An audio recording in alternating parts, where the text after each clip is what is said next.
আমার প্রিয় ছাত্রছাত্রীরা, আমি দীপান্বিতা ম্যাডাম।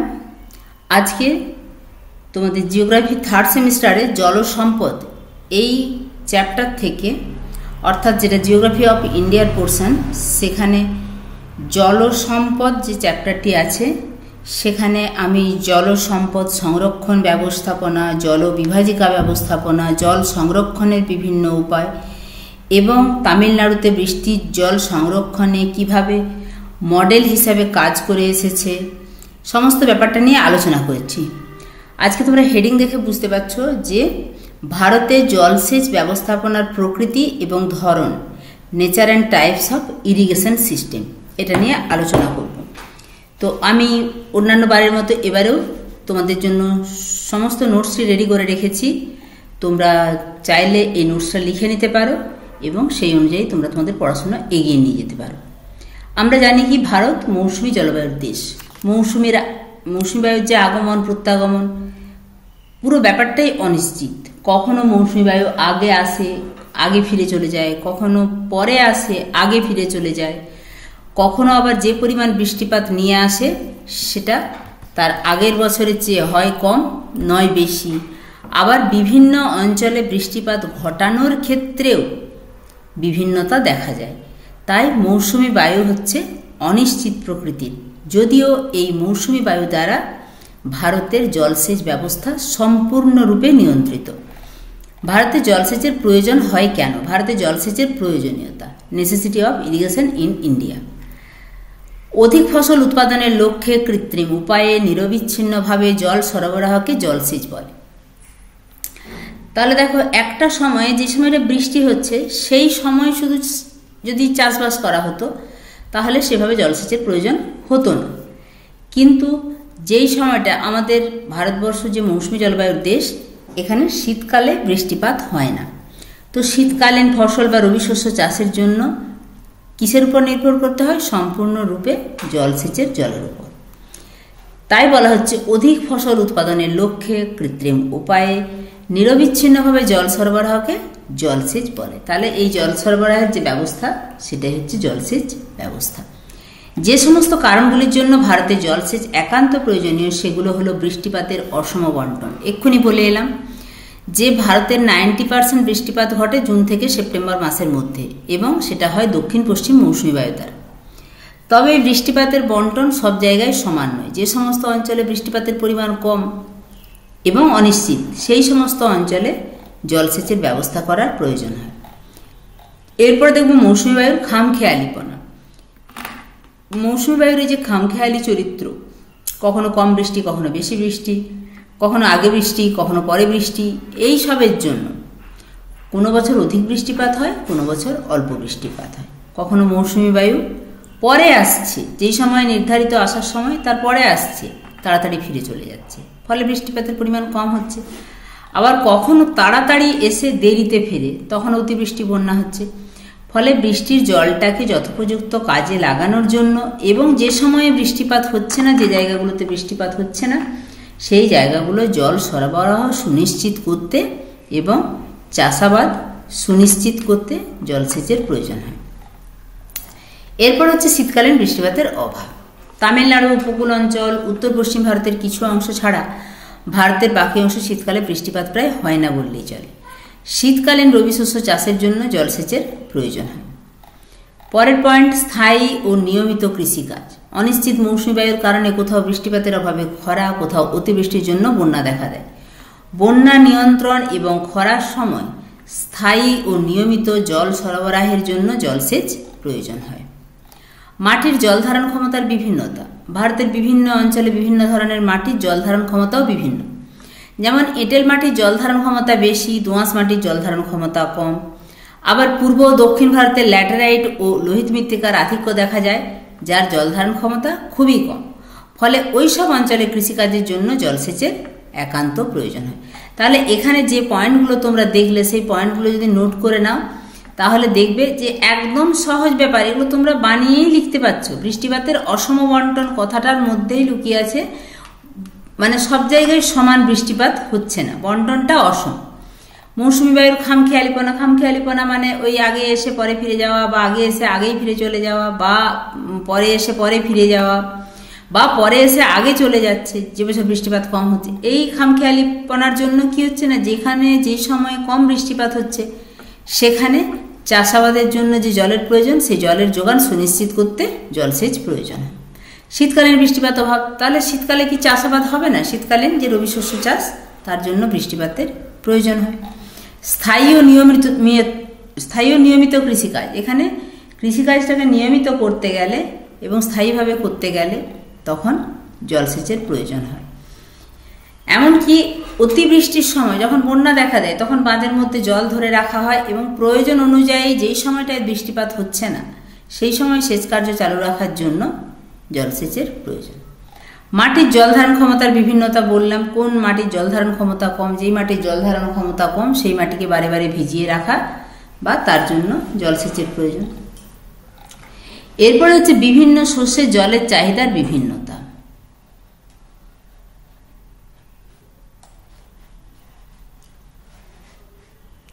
ধরো সবগুলোতে নীলকালি করেছি, এটাও নীলকালি একটু করে দিই। ধান, আখ, আলু, বাদাম, কার্পাস প্রভৃতির শস্য চাষে জলের চাহিদা বেশি হয়, জলসেচ প্রয়োজন হয়।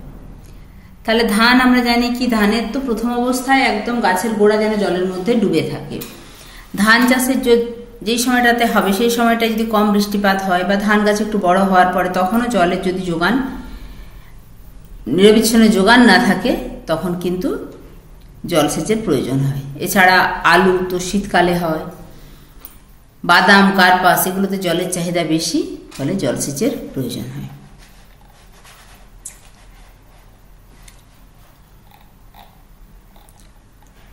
এরপরে দেখব ভূপ্রকৃতির তারতম্য। ভারতের আয়তন বিশাল, সুবিশাল আয়তনের এই ভারতবর্ষে ভূপ্রকৃতি সব জায়গায় একই রকম নয়, কোথাও উঁচু কোথাও নিচু। যেই সমস্ত নিচু বা ঢালু জায়গাগুলো জল দাঁড়াতে পারে না সেখানে নিয়মিত চাষাবাদের জন্য জলের যোগান সুনিশ্চিত করতে জলসেচ প্রয়োজন হয়। বহু ফসলি কৃষি, এক ফসলি কৃষি জমিকে বহু ফসলিতে রূপান্তরিত করতে, অর্থাৎ যে জমি থেকে একটাই ফসল হচ্ছে সেই জমি থেকে একাধিক ফসল তুলে আনার জন্য সেই জমিতে জলসেচের প্রয়োজন হয়। এটা গেল ভারতে জলসেচের প্রয়োজনীয়তা। এবার যদি জলসেচ ব্যবস্থাপনার প্রকৃতি এবং ধরন দেখি, তাহলে জনসংখ্যার ক্রমবর্ধমান চাপ এবং তার সঙ্গে খাদ্যের ক্রমবর্ধমান চাহিদা পূরণের জন্য সবচেয়ে বেশি কৃষিপণ্য উৎপাদনের লক্ষ্যে পৌঁছাতে গেলে জলসেচ ব্যবস্থা একান্ত জরুরি। ভারতে ভূপৃষ্ঠের উপর অবস্থিত বিভিন্ন নদী, খাল, জলাশয় ইত্যাদি থেকে এবং ভূ অভ্যন্তর থেকে কূপ, নলকূপ খননের মাধ্যমে কৃষিজমিতে জলসেচ করা হয়। স্বাধীনতার আগে পর্যন্ত সবচেয়ে বেশি নির্ভর করা হতো খাল মাধ্যমে জলসেচের উপর। তখন কৃষিজমির মাত্র 40% এলাকা জলসেচের অধীন ছিল। এবার স্বাধীনতার পরবর্তী ক্ষেত্রে কিন্তু ম্যাক্সিমাম ক্ষেত্রে আমরা দেখছি কূপ, নলকূপের ব্যবহার। কূপ বলতে যেগুলো কুয়া, এখন বর্তমানে তো নলকূপ, যেটা ডিপ টিউবওয়েল মানে গভীর নলকূপ বা সাবমার্সিবল সাহায্যে জল তোলা হয়। এবার আমরা দেখে নেব জলসেচের বিভিন্ন পদ্ধতিগুলো কি কি। আমরা এটা জিওগ্রাফি অফ ইন্ডিয়াতে পুরো পোর্শনটাই পড়ছি কিসে, ভারতে। ভারতে প্রধানত 3টি পদ্ধতিতে জলসেচ করা হয়। সেটা কি কি? কূপ ও নলকূপ, সেচ খাল, পুকুর ও জলাশয়। এবার দেখব কত পার্সেন্ট কোনটাতে। দেখো ম্যাক্সিমাম পোর্শন এখানে একটা পাই চার্টে দেখানো হয়েছে। কূপ ও নলকূপের সাহায্যে জলসেচ হচ্ছে 60.9%, যেখানে সেচ খালের সাহায্যে মাত্র 29.2%। তার মানে এখানে একদম অর্ধেক। এবং জলাশয়তে মাত্র 4.6%, নগণ্য। অন্যান্যতে 5.3%। তাহলে আমরা এই যে জলসেচ ব্যবস্থাগুলো এগুলো সম্পর্কে ডিটেল জানব।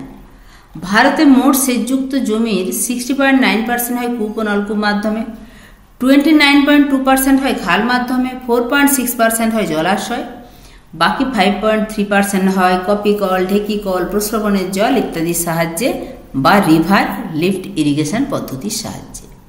এই যে বললাম প্রত্যেকটা জিনিস আমরা একটু ডিটেল দেখে নেব। কূপ ও নলকূপ ভারতের যে সমস্ত অঞ্চল পলি গঠিত, আমাদের গাঙ্গেয় সমভূমি অঞ্চল এবং ভৌমজল খুব বেশি গভীরতায় থাকে না, সেই সব স্থানে কূপ এবং নলকূপের মাধ্যমে জলসেচ ব্যবস্থা অধিক প্রচলিত। এর মধ্যে কূপ কি, নলকূপ কি? ভূমি থেকে প্রায় 20 ফুট 20 থেকে 25 মিটার গভীরতা পর্যন্ত মাটি খুঁড়ে কূপ বা কুয়ো খনন করা হয় এবং তার চারপাশ বাঁধিয়ে দেওয়া হয়। মূলত কপি কলের সাহায্যে কূপ বা কুয়া থেকে জল তোলা হয়। তাহলে এটা শুধু গভীর কুয়ো খোঁড়া, যেখান থেকে কপি কলের সাহায্যে জল তোলা হয়। এর প্রচলনটা এখন বর্তমানে অনেকটাই কমে গেছে। এরপরে আমরা দেখব নলকূপ। নলকূপটা আবার দু ধরনের, একটা হচ্ছে সাধারণ নলকূপ। এই নলকূপ খুব একটা বেশি গভীর হয় না। এই নলকূপ অগভীর প্রকৃতির, ফলে হাত দিয়ে পাম্প করে জল তোলা যায়। এবার দেখব বৈদ্যুতিক নলকূপ, যেটার সাহায্যে বর্তমানে কৃষিকাজ এবং পানীয় জলের যোগান সব কিছুতেই ব্যাপক ব্যবহার। গভীর নলকূপ থেকে জল তোলার জন্য বৈদ্যুতিক পাম্প বা ডিজেল চালিত পাম্পের সাহায্য নিতে হয়। এক্ষেত্রে কম সময়ে প্রচুর পরিমাণে জল তোলা যায়।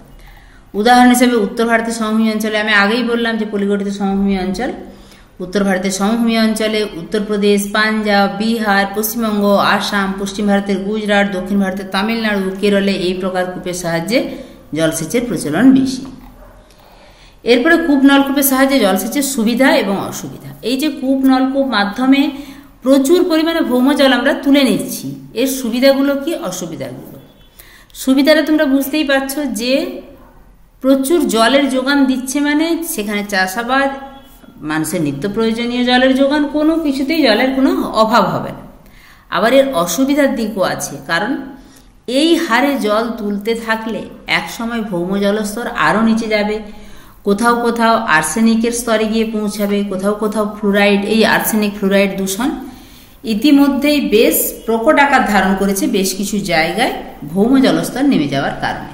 আমরা যদি এই কূপ এবং নলকূপের সুবিধা এবং অসুবিধাগুলো দেখি, আমি এটা একটু কালার করে দিই। সুবিধা কি, প্রয়োজন মতো কৃষি জমির কাছে কূপ নলকূপ খনন করা যায়। জলাশয় বা খালের তুলনায় কূপ নলকূপ দ্বারা জমি নষ্ট হয় খুব কম। যেখানে একটা জলাশয় বা খাল গেলে প্রচুর পরিমাণ জমি নষ্ট হবে, সেখানে কূপ নলকূপে জমি নষ্ট হচ্ছে কম। কূপের সঙ্গে যে নাইট্রেট, ক্লোরাইড ও সালফেট পাওয়া যায় তা চাষের পক্ষে ভালো। এগুলো সব ভালোর দিক, যে প্রয়োজন মতো যেখানে খুশি কূপ নলকূপ খনন করা যায়, এতে জমি নষ্ট কম হয়। কূপের জলের সঙ্গে নাইট্রেট, ক্লোরাইড, সালফেট পাওয়া যায়, যেটা চাষের কাজ করার জন্য বা কৃষিজ ফসলের জন্য ভালো। কূপ নলকূপ খননের ব্যয় কম, তাই গরিব চাষি কম খরচে এই পদ্ধতিতে জলসেচ করতে পারে। অসুবিধা কি কি, অসুবিধাটাও একটু কালার করে দিই। দেখো অসুবিধাগুলো বলছিলাম, জল সরবরাহে ব্যাঘাত। গ্রীষ্মকালে প্রায়ই ভৌম জলস্তর গভীরে নেমে যাওয়ার কারণে জল সরবরাহে ব্যাঘাত ঘটে। যেটা বললাম যে ধীরে ধীরে ভৌম জলস্তর এতটাই নিচে নেমে যাবে যে ভৌম জলস্তর পাওয়া মুশকিল হয়ে যাবে। দূষণ মাত্রা বৃদ্ধি, এটাও এক্ষুনি বলে এলাম। কূপ নলকূপ মাধ্যমে এইভাবে অতিরিক্ত পরিমাণে জল তুলতে থাকলে একসময় ভৌম জলস্তরটা আর্সেনিকের স্তর, ফ্লুরাইডের স্তরে গিয়ে পৌঁছাবে। কূপ বা নলকূপের সাহায্যে সুদীর্ঘ অঞ্চল জুড়ে চাষাবাদ করা যায় না, এটা একটা অসুবিধা। যেটা খাল মাধ্যমে, একটা খাল শুধু 1 কিলোমিটার না 100 কিলোমিটার 200 কিলোমিটার চলে গেছে, এই কূপ নলকূপে প্রচুর পরিমাণে জল ওঠে, কিন্তু দীর্ঘ অঞ্চল জুড়ে ওই একটা কূপের মাধ্যমে হবে না, আবার সেখানে কূপ খনন করতে হবে। তাই বলছে সুদীর্ঘ অঞ্চল জুড়ে কূপ নলকূপের সাহায্যে জলসেচ করা যায় না। দীর্ঘদিন ধরে কাজ করার ফলে কূপ বা নলকূপগুলি অকেজো হয়ে যায়, তার মানে সারানোর প্রয়োজন হতে পারে। এবং এটার যেটা সবচেয়ে অসুবিধা, অধিক পরিমাণে জল তোলার ফলে শুধু ওই অঞ্চলের যে ভৌম জলস্তর নেমে যাবে এটা নয়, পার্শ্ববর্তী অঞ্চলগুলোতেও কিন্তু জলের সংকট দেখা দিতে পারে। এরপরে দেখব সেচ খাল। এই সেচ খাল আবার দু ধরনের, প্লাবন খাল, নিত্যবহ খাল। তাহলে নদী বা বড় বড় জলাধার থেকে খাল খনন করে যে সেচ কাজ করা হয় সেই খালগুলো হচ্ছে সেচ খাল। এটা দু ধরনের, প্লাবন খাল, নিত্যবহ খাল। প্লাবন খাল কোনগুলো না, যেগুলোতে বর্ষার সময় অতিরিক্ত জল যেটার মধ্য দিয়ে আসে, অর্থাৎ প্লাবনের সময় অতিরিক্ত জল যেটা দিয়ে আসে সেটা হচ্ছে প্লাবন খাল। প্লাবন খালের সুবিধা কি, বর্ষার অতিরিক্ত জল বা বন্যা নিয়ন্ত্রণে এই সমস্ত খাল অধিক উপযোগী। উদাহরণ উড়িষ্যার মহানদী বদ্বীপ, তামিলনাড়ুর কাবেরী বদ্বীপ, অন্ধ্রপ্রদেশের গোদাবরী কৃষ্ণা বদ্বীপ, এই রকম প্লাবন খাল রয়েছে।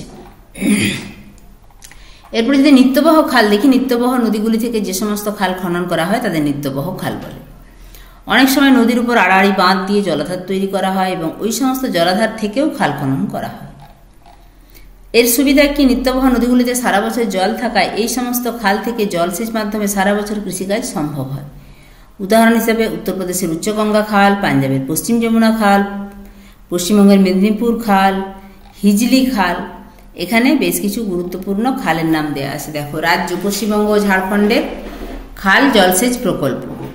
উল্লেখযোগ্য খাল জলসেচ প্রকল্প পশ্চিমবঙ্গ এবং ঝাড়খণ্ড সরকারের মিলিয়ে দামোদর প্রকল্প। নদী কোন নদীর উপর? দামোদর নদীর উপর। এছাড়া আছে ফারাক্কা প্রকল্প, কোন নদীর উপর? গঙ্গা নদীর উপর। পাঞ্জাব ও হরিয়ানাতে উচ্চবাড়ি দোয়াব খাল, পশ্চিম যমুনা খাল, সিরহিন্দ খাল, ভাখরা খাল, নাঙ্গাল খাল। এর মধ্যে উচ্চবাড়ি দোয়াব খাল ইরাবতীর উপর, পশ্চিম যমুনা খাল যমুনা নদীর উপর, সিরহিন্দ ভাংরা এবং নাঙ্গাল খাল শতদ্রু নদীর উপর।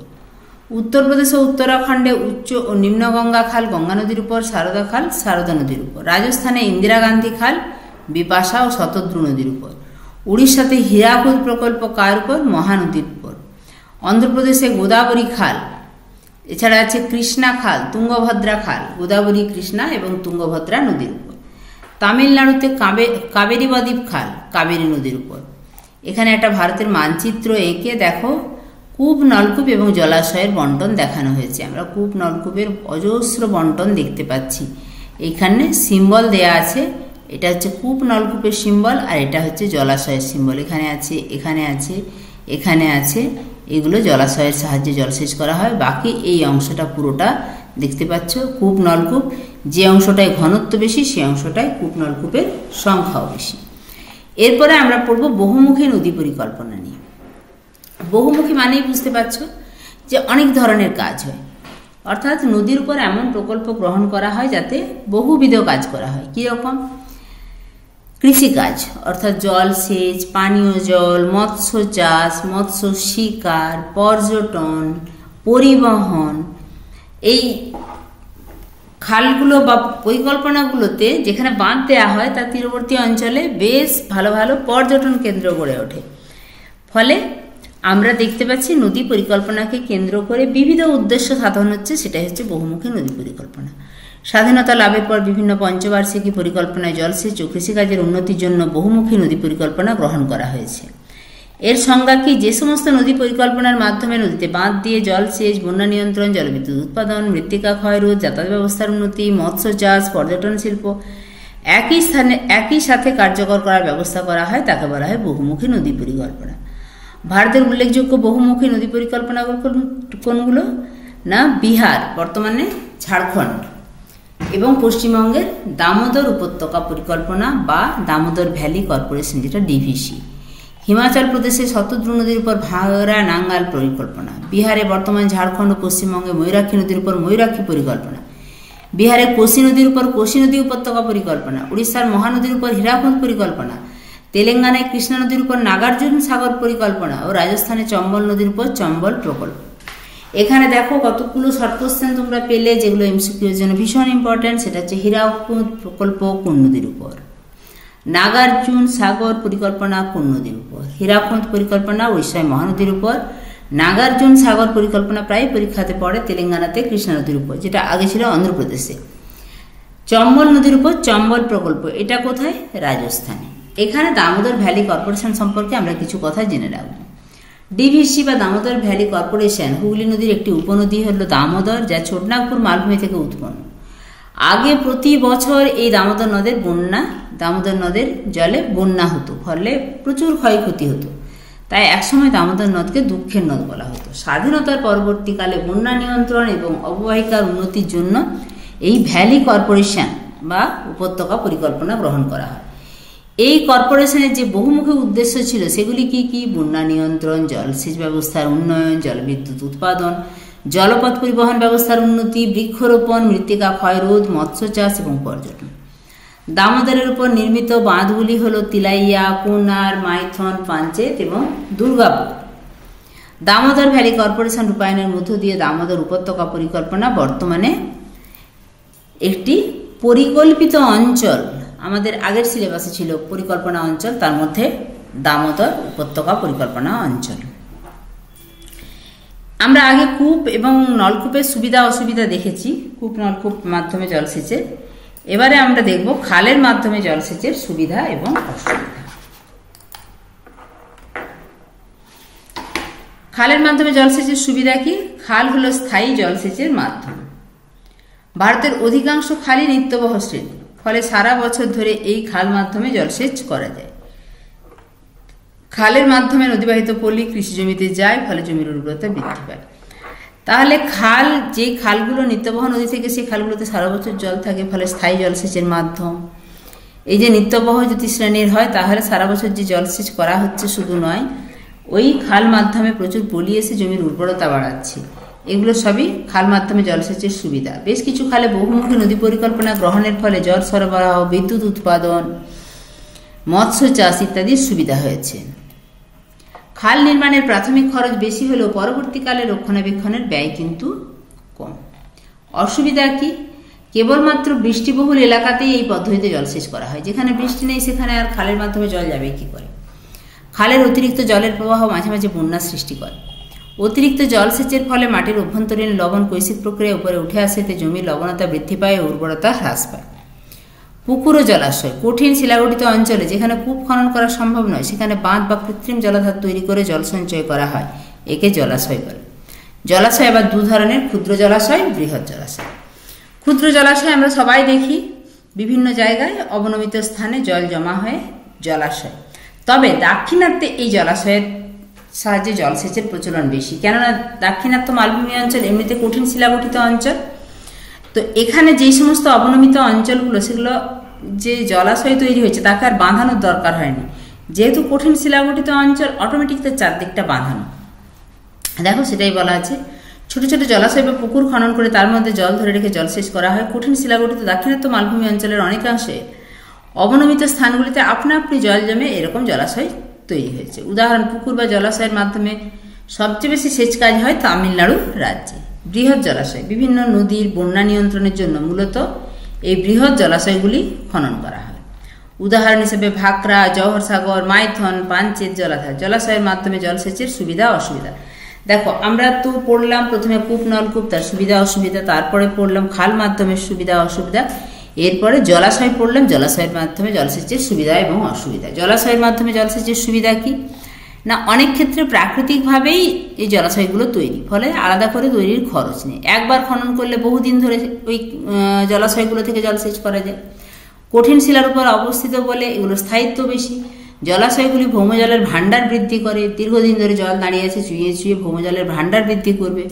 জলাশয়গুলিতে মাছ চাষ করা যায়, ফলে জলসেচের সঙ্গে অর্থ এবং কর্মসংস্থানের সুযোগ বেশি হয়। তাহলে জলাশয়ের অসুবিধা কি? গ্রীষ্মকালে অধিকাংশ জলাশয় শুকিয়ে যায়। জলাশয়ের পলি জমলে সেগুলিকে বারবার খননের ব্যবস্থা করতে হয়। জলাশয় থেকে দূরবর্তী স্থানে সেচ কাজ করা অসুবিধাজনক। এরপরে আমরা দেখব জল সম্পদের সুসংহত ব্যবহার বা sustainable use of water resources. জল সম্পদের সুসংহত ব্যবহার। বিশ্বব্যাপী জলের চাহিদা দিন দিন বৃদ্ধি পাচ্ছে। আবার জলবায়ু পরিবর্তনের ফলে প্রাকৃতিক জলভাণ্ডার যেমন নদী, হ্রদ, ভূগর্ভস্থ জলস্তর ক্রমশ কমে আসছে। জনবিস্ফোরণ, নগরায়ন, শিল্পায়ন ইত্যাদি কারণে বৃদ্ধি পাচ্ছে জলের ব্যবহার। জল অপচয় ও জল দূষণ। তাহলে এই যে জনসংখ্যা বৃদ্ধি পাওয়া বা জনবিস্ফোরণ, এর ফলে ঘটছে নগরায়ন, শিল্পায়ন, বাড়ছে জলের ব্যবহার বৃদ্ধি, জল অপচয়ও করছি আমরা, দূষিতও করছি। ফলে বর্তমান পরিস্থিতিতে বর্তমান এবং ভবিষ্যতের জন্য জল সরবরাহ অক্ষুণ্ণ রাখতে জলের সুসংহত ব্যবহার একান্ত প্রয়োজন। সুসংহত জল ব্যবস্থাপনা হলো এমন একটি প্রক্রিয়া যা জলের সংরক্ষণ, বন্টন, ব্যবহারকে সুনিশ্চিত করে, পরিবেশের ভারসাম্য রক্ষা করে। জল সম্পদের সুসংহত ব্যবহার দ্বারাই কোনো দেশের কৃষি, শিল্প তথা অর্থনৈতিক উন্নতি সম্ভব। এরপরে দেখব এই যে আমরা বলছি যে জল ব্যবহারের বা সুসংহত জল ব্যবহার পদ্ধতি, তার বিভিন্ন উপায় বা পদ্ধতিগুলো। সুসংহত জল ব্যবহারের বিভিন্ন পদ্ধতি। Various methods of sustainable use water. বৈজ্ঞানিক উপায়ে জলের অপচয়, দূষণ রোধ এবং জলের প্রাকৃতিক ও রাসায়নিক ধর্ম বজায় রেখে জলের যথোপযুক্ত ব্যবহারকে সুসংহত জল ব্যবহার বলে। সুসংহত জল ব্যবহারে পরিবেশের গুণমান রক্ষার দিকটিকে অগ্রাধিকার দেওয়া হয়। সুসংহত জল ব্যবস্থাপনার বিভিন্ন পদ্ধতিগুলি হল জল সংরক্ষণ। বর্তমানে যে হারে ভৌম জল আহরণ করা হচ্ছে তাতে পৃথিবীর অধিকাংশ স্থানে ভৌম জলস্তর দ্রুত নিচের দিকে নামছে। ভবিষ্যৎ প্রজন্মের জন্য জলের যোগান সুনিশ্চিত করতে এই ভৌম জল সংরক্ষণ একান্ত জরুরি। সেচ ব্যবস্থায় অহেতুক জলের অপচয় বন্ধ করা, পৃষ্ঠপ্রবাহ দ্বারা জলের অধিক অপচয় হতে না দেওয়া, বন্যার সময় জল সংরক্ষণ, বৃষ্টির জল সংগ্রহের বিভিন্ন পদ্ধতি প্রয়োগ দ্বারা জল সংরক্ষণ ইত্যাদি ব্যবস্থাপনাগুলি হলো সুসংহত জল ব্যবহারের প্রাথমিক বিষয়। কি করতে হবে না, অহেতুক জল ফেলা যাবে না।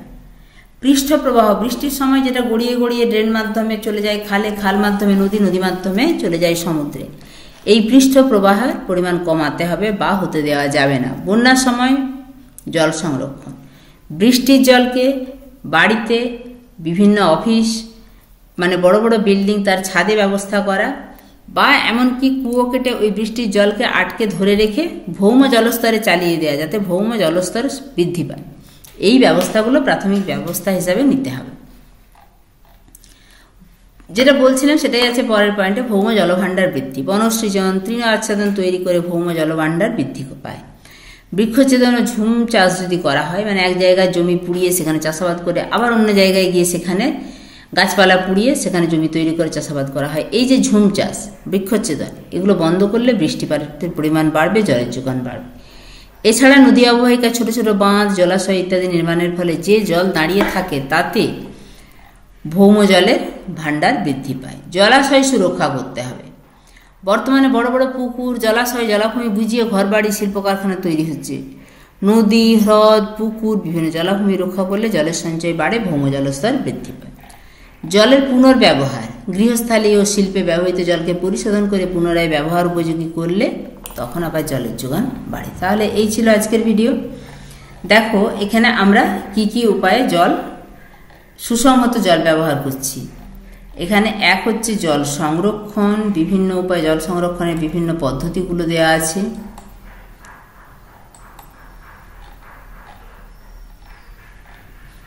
ভৌম জলস্তর ভাণ্ডার বৃদ্ধি করতে হবে।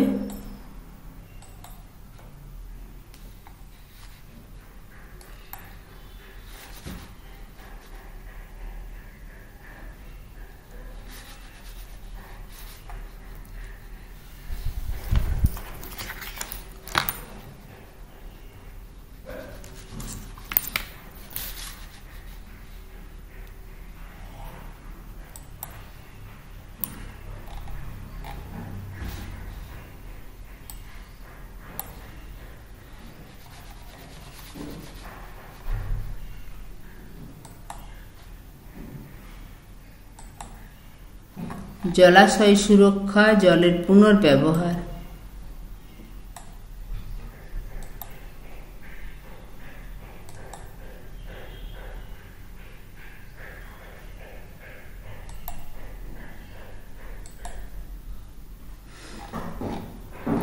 আর কি আছে, গ্রাম ও শহরের সমতা নিশ্চিতকরণ।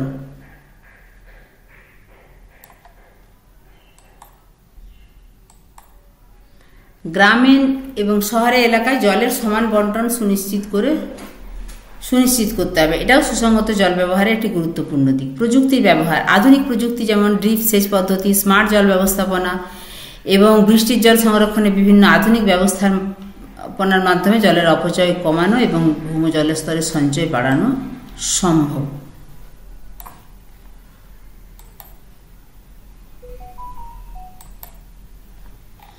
শিল্প ও নগরায়ন, শিল্পক্ষেত্রে জলের ব্যবহার নিয়ন্ত্রণ এবং শহর ও শিল্প এলাকার দূষিত জলের পরিশোধন বা যথাযথ ব্যবস্থাপনা একান্ত প্রয়োজন।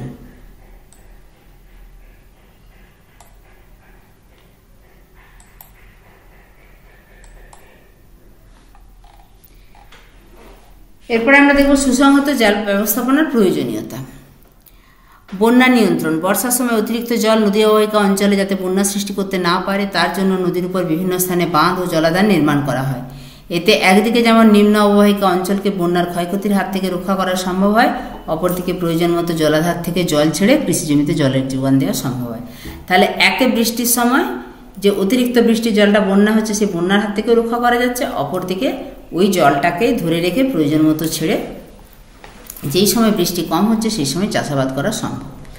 শুষ্ক অঞ্চলে জল পাওয়ার সুবিধা হচ্ছে অরণ্য সৃজন, তৃণ আচ্ছাদন তৈরি, শুষ্ক অঞ্চলে বৃষ্টিপাতের পরিমাণ বাড়ে।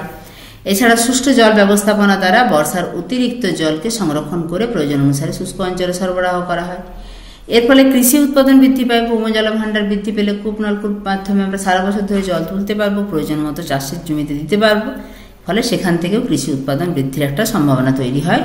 শুধু সম্ভাবনা তৈরি হয় না, কৃষি উৎপাদন বাড়ে। জীবনযাত্রার মান উন্নয়ন, জলবিভাজিকা অঞ্চলের সামগ্রিক উন্নয়ন হলে, অর্থাৎ কৃষি, শিল্প সব দিক থেকে উন্নতি হলে সেখানে বাণিজ্য বাড়বে। বাণিজ্যের আদান প্রদান হলে জীবনযাত্রার মান তথা আর্থসামাজিক অবস্থার উন্নতি ঘটবে। জলবায়ু পরিবর্তন মোকাবিলা, বৃষ্টিপাতের অনিয়ম এবং খরার মতো প্রাকৃতিক দুর্যোগ মোকাবিলার সঠিক জলের ব্যবস্থাপনার প্রয়োজন। কৃষিক্ষেত্রে অপচয় কমানো, সঠিক পরিকল্পনা দ্বারা সচেতনভাবে জলসেচ করলে কৃষিজমিতে জলের অপচয় হ্রাস করা যায়। জনস্বাস্থ্যের উন্নয়ন, নিরাপদ জলের প্রাপ্যতা নিশ্চিত করা যাতে জলবাহিত রোগ কমে যায়। জলজ বাস্তুতন্ত্র রক্ষা, উদ্ভিদ ও প্রাণীজগতের অস্তিত্ব রক্ষায় জল অপরিহার্য উপাদান। আবার জলের মধ্যে প্রাণী ও উদ্ভিদ, প্লাঙ্কটন, শৈবাল, ছোট বড় মাছ, বিভিন্ন প্রকার সামুদ্রিক প্রাণী দ্বারা গড়ে উঠেছে জলজ বাস্তুতন্ত্র, যা জীববৈচিত্র্যের ভারসাম্য রক্ষা একান্ত জরুরি। এই জলজ বাস্তুতন্ত্র সংরক্ষণের জন্য জলের সুসংহত ব্যবহার একান্ত জরুরি। এরপরে দেখব সুসংহত জল ব্যবস্থাপনার সমস্যা।